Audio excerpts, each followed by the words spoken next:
All right, got one on praying in tongues, gifts of the Spirit, supernatural. Grew up in a dispensationalist church, meaning that there are some churches that think that the gifts of the Spirit were only for a certain time and now they're not there anymore. And then there are other churches that believe, and in case you don't know what I'm talking about laying hands on people and miraculous things happening, gifts of miracles, even though most people still really believe that that is obviously going to happen.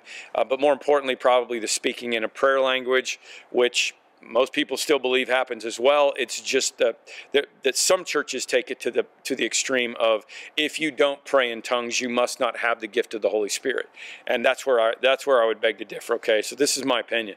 I have good friends that speak in tongues as a prayer language. I believe that some people have the gift of healing and miracles, and I believe that all of us should pray for healing and miracles.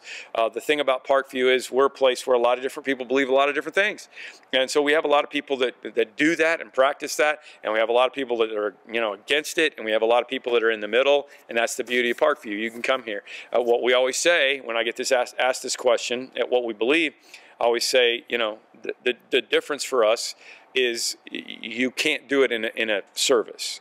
And Paul says in 1 Corinthians 14 that it's disruptive to the new people that are coming in trying to find their way around, and I totally believe that. So, if you speak in tongues and you feel led to do that in a service, then you're probably going to be more comfortable at a church where they do that on a regular basis, because in here we're dealing with the prodigals that are coming from a long way away, and the last thing they need to have happen when they walk into this big building and see all this crazy stuff, the last thing they need to have happen is to be distracted by somebody going off over here. So that's the only thing for us, however you want to believe in. I would love to see the book of Acts blow it all back up again, all those kinds of things happen. I would love to see a tongue of fire pop down on Bill Brown's head and, catch what little Harry's got left on fire. I would love to see all those things, okay?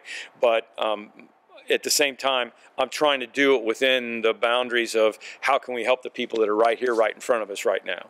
And until he does something that way, I'm not going to worry about it. Question about life on other planets. If there was life on other planets, would it change our perspective on God? And I really don't think so. I've not really done a lot of thinking on this, but I don't see why it would.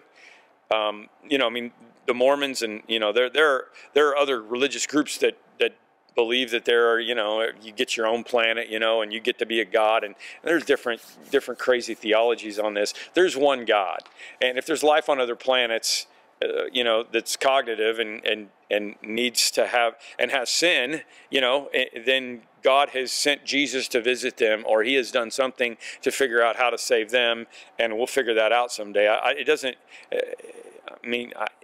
think we're going to find it, because I believe that we are unique, but if we did, it wouldn't throw me off at all. I'd be anxious to talk to them about what their experience with God is, because I know that it would be much the same as ours. It'd be good.